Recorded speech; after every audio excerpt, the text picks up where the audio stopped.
Hello everyone, welcome back to Upside Down Data.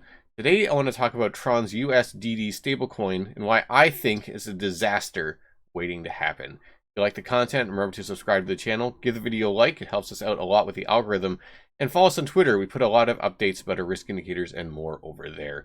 So after the absolute meltdown of Terra and UST, which was the algorithmic stablecoin native to the Terra ecosystem, I want to talk more about these other algorithmic stablecoins that are coming out. Yesterday I put out one about Near's USN stablecoin that's releasing.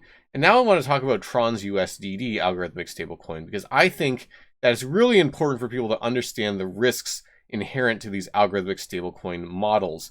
And I personally think that USDD has a ton of risk associated with it given its design. And I want to talk about that here. So first, I think it's actually useful to talk about how UST within the Terra system worked, because that will actually give us a good framework to assess the risks of USDD. So this is what happened to Luna. If you're not familiar, I think most of us are, but if you're not familiar, if you haven't been hearing the news about this, Luna went from trading at around $60 back on May 8th, last Sunday, to effectively zero now. Within a week, effectively gone to zero, and really most of that carnage happened in just a couple days. And this was due to how the UST stablecoin worked, the way it was supposed to be able to keep its peg to the US dollar. 1 UST was supposed to equal $1. So let's talk about how that system worked and why it led to this death spiral really quickly. So the way that UST worked was essentially that it was linked to Luna, and the idea was that 1 UST was always redeemable for $1 worth of Luna, and then you could burn $1 worth of Luna for 1 UST. And specifically the way it would work is that you would, if you wanted to redeem back from UST to Luna, you would burn 1 UST and you would create 1 new Luna. And that's the critical part here, that you're actually creating new Luna by burning 1 UST.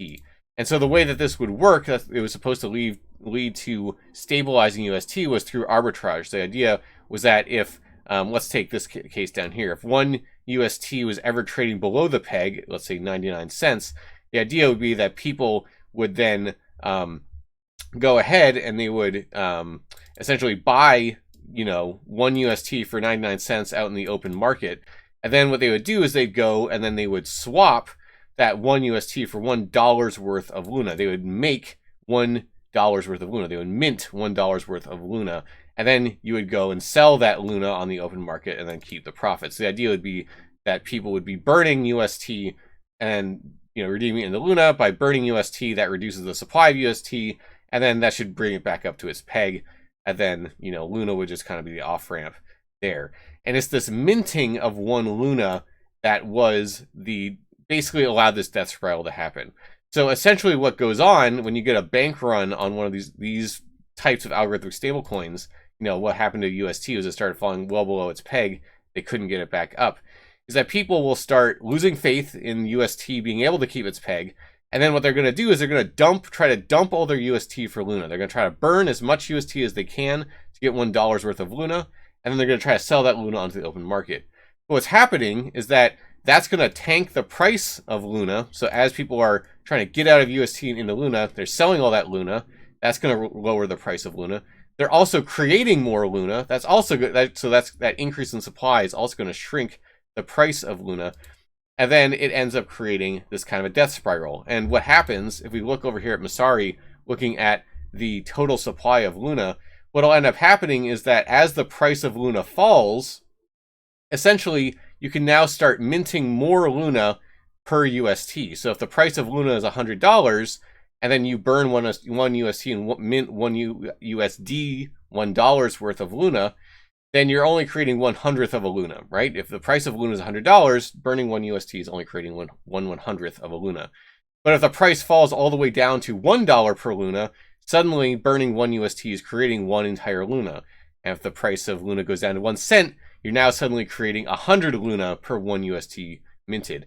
So that ended up leading to this phenomenon where the circulating supply of Luna went from around 340 million up to what is now 6.53 trillion. in just a matter of days.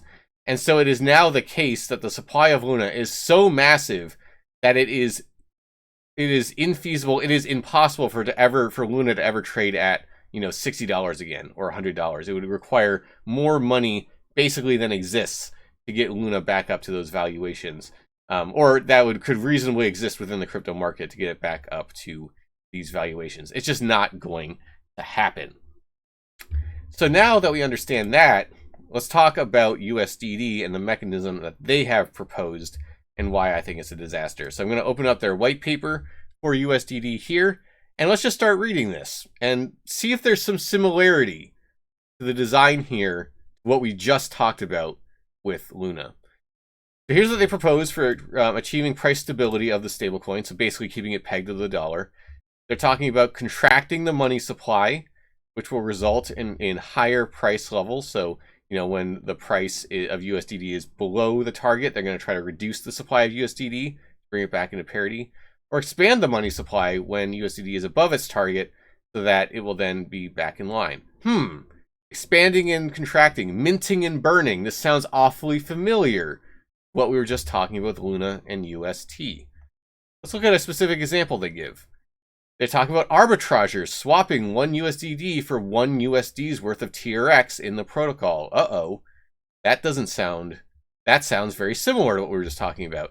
And then let's look at this specific example. Imagine that 1 USDD is only trading for 90 cents. The arbitragers go out and buy 1 USDD for 90 cents, for 90 cents, $0.9 in the external market. Then they swap 1 USDD for 1 USD's worth of TRX. After that, the arbitrager can sell 1 USD's worth of TRX in the external market, and then this basically is arbitrage. So the 1 USDD is burned, and 1 USD worth of TRX will be minted, will be created. And there we have it. This is a copy-paste of UST and Luna. This is, in my opinion, an incredibly lazy attempt to make a new algorithmic stablecoin that has the exact same systemic problems that Luna UST has. And so I see no reason whatsoever why USDD could not have the exact same meltdown. And ultimately, if USDD were to get big enough, it could just drag down the entire TRX system. It could destroy it, just like we saw with Luna. It seems incredibly insane to me that Tron would still be willing to go through with this after watching what was happened with after they saw what happened with Terra, and that anyone would support this stablecoin because it has the exact same systemic flaws. It is susceptible to the exact same death spiral we saw with Luna, to the exact same infinite inflating supply problem we just talked about, because it uses the exact same arbitrage system, flawed arbitrage system that Luna and UST had. Specifically this part here where you can at any time burn 1 USDD to mint, to create $1 worth of TRX. That opens it up to the exact same vulnerability. So anyone who's considering getting into this, and one of the things that's crazy about this stablecoin too, and which frankly just makes me even, I was already skeptical before, the whole meltdown of Terra, is that they're proposing, crazy yield from this, 30-40% yield. And they don't really talk about where that yield's going to come from. And then they also have down here, they're saying that supposedly they're going to raise $10 billion of essentially early backing for this, so that there'll be, I think the idea here would be that there's some kind of early stage collateralization of it before it just becomes a fully decentralized platform. They don't really say how they're going to get that money, and frankly, I am highly skeptical they're going to be able to raise $10 billion now, unless they somehow manage to do it before. After what happened to Luna and UST, who the hell is going to want to put money behind another stablecoin that could go to zero? That seems just like throwing your money away, most likely. So in my personal opinion, obviously not financial advice, you can do whatever you want with your money, but my personal opinion, this is an incredibly risky endeavor. This is something that after we just saw this unravel with UST and Luna, it boggles the mind that people still want to go through with this, and it frankly would boggles the mind that people would be willing to put money behind this. Now, I think it's important to say, because this just always happens in crypto, there's going to be people, even after watching this whole thing collapse with Luna UST, who are still going to throw money behind this. who are still going to try to chase that 40% yield. And they're going to be people who try to convince you that for some reason USDD is different, that it can't have the same thing that happened to Luna happen to it, that somehow things will be different this time. I personally am not going to believe them. I don't think that you should believe them either. I think you should be very well aware of the systemic risk that exists in this if you're at all, for whatever reason, considering getting into this ecosystem or getting into this stablecoin. So that's really my assessment, right? I think that TRX, right now, still trading, well above its all-time low for sure. Why the hell would we want to introduce a systemic risk that could make this happen to it? I just see this as being a terrible development for the Tron ecosystem. And the fact that they're still going through with this, I think, is an incredibly poor judgment call. I think that the second people see this happening, anyone who's trying to get that kind of stablecoin into their system should just want it the hell out. Because all you're doing is you're just creating a potential kill switch for your network that could literally destroy it, literally send it to zero.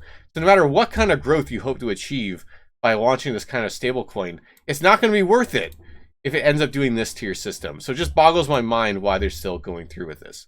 So to kind of wrap us all up here, USDD, for all intents and purposes, there's some slight differences between it and UST, but for all intents and purposes, it is subject to the exact same systemic risk that UST had with Luna. And so I personally think it's insane that they're still going through with this. So strongly worded, but that's my evaluation. And I personally will be staying well clear.